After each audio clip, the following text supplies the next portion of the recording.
Welcome to the Coast to Coast podcast, brought to you by Play Picks and the Lines, coming to you from the West Coast. Josh Lander, joined by my guy Nate Weitzer on the East Coast.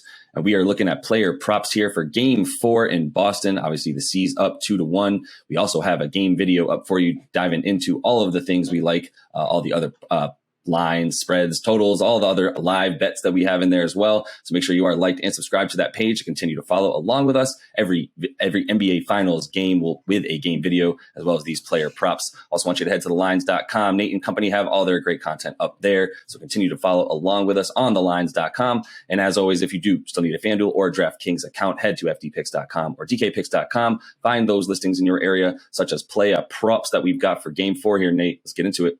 Yeah, and I know we're reluctant to believe that the Celtics can maintain their pace, and Jaylen Brown is kind of the emblem of that inconsistency. He will have a monster quarter, a monster half, and then just disappear. But I think that this is the time where they read their own headlines, where they just treat this as a Game 7, because if you lose this, you're probably going to wind up playing a Game 7 in Golden State.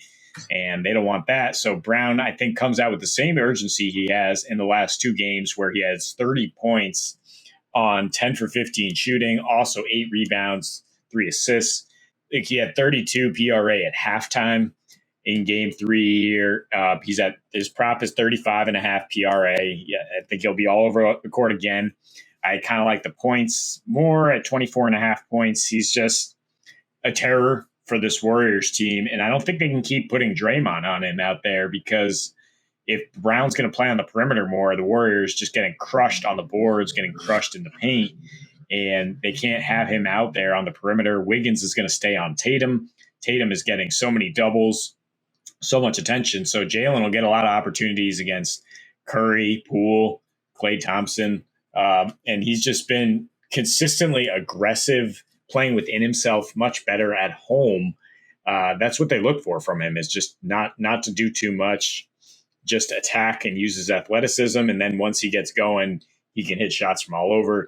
His last 7 home games here, 25 points, 7.5 rebounds, 3.5 assists, and shooting 42% from deep.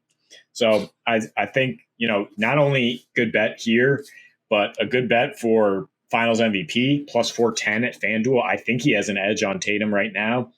And I think he will be as critical for the Celtics over these final few games, since Tatum dealing with a bit of a shoulder injury. I don't know if he's going to have one of those 40-point games that we've seen in previous rounds. I think it's going to be more balanced, and Jaylen right now has been more clutch with his performances in terms of scoring or in terms of, when the Celtics need it most to set the tone. Yeah, in terms of everything, he's definitely doing it all. He's really, like you said, he's the instigator of pushing it and pushing it and pushing it. He's the guy that between he and Tatum, if one of them has the ball in their hands on a fast break, they've got a mismatch already. And if you've got both of them on the fast break, good luck. So look, I'm not calling them Scotty and Michael, but I'm saying it's reminiscent of two super athletic, super powerful wings that can really drive the ball from one end of the floor to the other. I continue to like Jaylen as well. We were sort of going back and forth on him. And he's still getting amazing odds. 24.5 points. It's still a lot for him to get 25, I would say. But that's plus, that's even money right now on DraftKings itself. So you can see there's a lot of ways to get some good value, I think, on JB tonight, including those rebounds if you like as well. There's just mismatches all over the floor, and he's able to take advantage of that. If Draymond does guard him, so many rebounds, because Kevon Looney can only play 15 minutes anyway. If Draymond doesn't guard him, there's a mismatch right away for him. So I'm going to move on to a guy here, Nate, that we've both talked about a couple times here, and I don't necessarily have much for you on Jordan Poole and for why I'm picking him, other than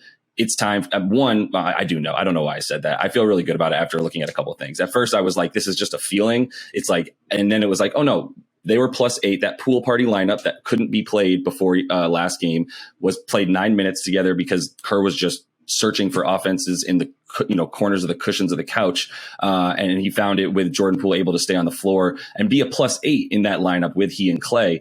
So I think that boded well for him. Obviously Steph's injury is the second biggest factor. And even if he is, he's going to go. And unless he has, something reminiscent of a Jordan flu game from the standpoint of coming out and just dropping, 35 points on a hurt ankle, that he said feels exactly like it did when Marcus Smart fell on it last time, which is not a good indicator when he missed a couple games, at least after that. So with that in mind, Jordan Poole's usage rate is going to skyrocket, as we know, just in terms of when he's not playing with Steph this season, his usage rate goes from 24% up to 31.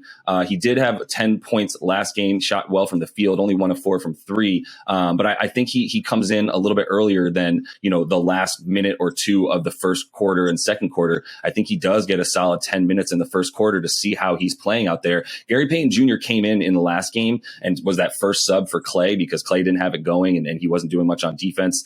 So Kerr sat him early in the first quarter for GP2, and that didn't work. GP2 had a bad game all around on offense and on defense, fouling, turning the ball over, and getting beat. So I think if you're Steve Kerr, you're trying new things tonight. You're getting Jordan Poole into the game for more than the 24 minutes he's been playing, and he's going to get closer to 30. And with that usage rate going up, because Steph won't be the same Steph that we've seen so far.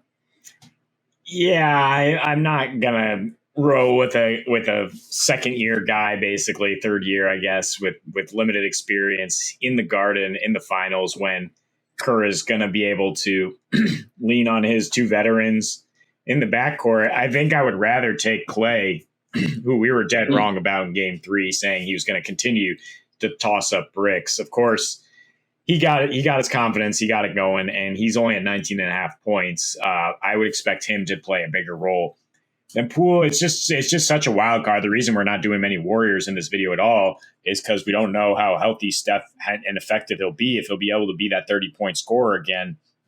If he's not, then this might be a blowout, and then Poole might get a lot of points in the fourth. But I don't really trust him in a close game against this elite defense.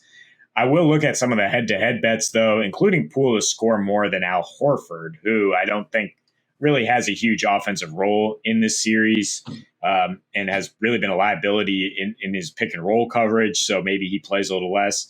I like Smart to get more rebounds than Curry, who might not be mixing it up as much. That's plus money on DK. And I like Tatum to continue to get more assists than Draymond, who's struggling to find a role on offense for the Warriors because the Celtics are sniffing out. They're not blitzing those pick and rolls, and they know that's how Draymond's going to get his stats. So those are some head-to-heads I like. And then, of course, I'm going to look at some more C's players. Grant Williams at 9.5 points and rebounds. That's extremely low. 6.5 points is also a prop. That's basically just hitting a couple threes, mixing it up a little bit. He's the guy who is very much tied to the energy from their home crowd, who's very much tied to their being, what the buzzword they keep throwing out in these press conferences, being more physical, meeting their physicality. And the Warriors, how they got back into the series in game 2 was being extremely physical, extremely handsy, and mucking it up. And that's the type of game Grant Will wants to play, right? He tells Tatum and Brown, don't even talk to Draymond. I'll handle that. And with his play, he's going to handle that same kind of play that's in the mud. And Tatum, the more finesse guy, can concentrate on what he's doing. And so what I'm saying at home, he's playing 30 minutes a game in these playoffs. He's scoring 11 points per game, shooting 41% from 3. Al Horford, like I said, has struggled defensively in this game on short rest. I think we might see more Grant. We don't know how healthy Rob Williams will be on 48 hours rest either. So that means more Grant. And the Celtics are going to try to push this edge with their big lineups that can rebound, but also do a decent job defending the Warriors. And Grant is that kind of switchable guy. He's struggled on Curry like anybody has, but he can still hold his own a little bit. At least he's not Daniel Tice. And so I trust he'll be out there long enough to get 10 points and rebounds. I love that. I love that for Grant Williams' bio. Hey, he's not Daniel Tice. But no, I think what's interesting is Grant Williams, and I sort of inserted that into some of the notes I was mentioning in the game video about game 4. Grant Williams was finally playable. He was a plus 10 in this game with a net rating of 30, of a positive 30, which I need to specify because it was in the negative 30s and 50s at one point in games 1 through 3, where he didn't have a good game really in any of those games. Or excuse me, games 1 through 2, and then finally, game 3 comes back. And is actually really good. And yeah, to your point, nobody's good on Steph Curry right now, but they found a way to make sure he was not getting switched on to Steph Curry. And when he did a little bit better. At least he did have a nice individual defensive rating out of 100. Everybody on the Celtics had a nice individual defensive rating because their whole team rating, defensive rating was great as well. So yeah, I think 9.5 points and rebounds is way too low. 2 threes for the man. And I think we're already feeling pretty good about it. So I'm taking a guy that maybe it's a little bit risky and maybe it's not the most, the sexiest of stats, but I would argue Robert Williams III and his blocks are very, very sexy. So that's why I would just start with his steals and blocks combined, 2.5.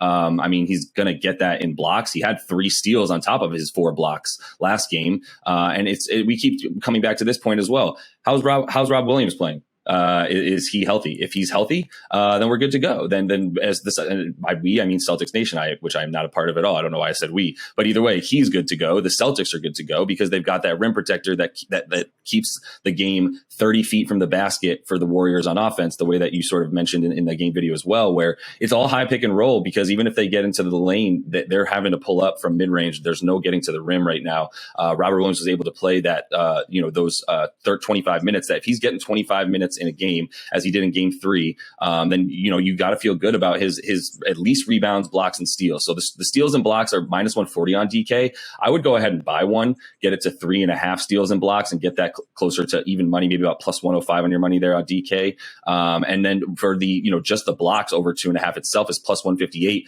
on FanDuel, which is a good find by you because I feel like I said, 4 blocks last game, and in the games that he's able to play those 25 minutes, you feel really, really good about those. He's had 2 blocks plus in 11 of his 12 playoff appearances, but he hasn't been able to even get 25 minutes in all of those. So that's what I'm saying here. When he goes 25 minutes, the odds of him doing that are so high. And the series is just full of turnovers, right? Like it comes down to, do the Celtics turn the ball over on their side? If no, then win. If the Warriors turn the ball over on their side, no win. They just don't give themselves an opportunity. And Robert Williams is a huge part of that. So you got to like everything for him. If he's playing well, you got to like it for the C's as well.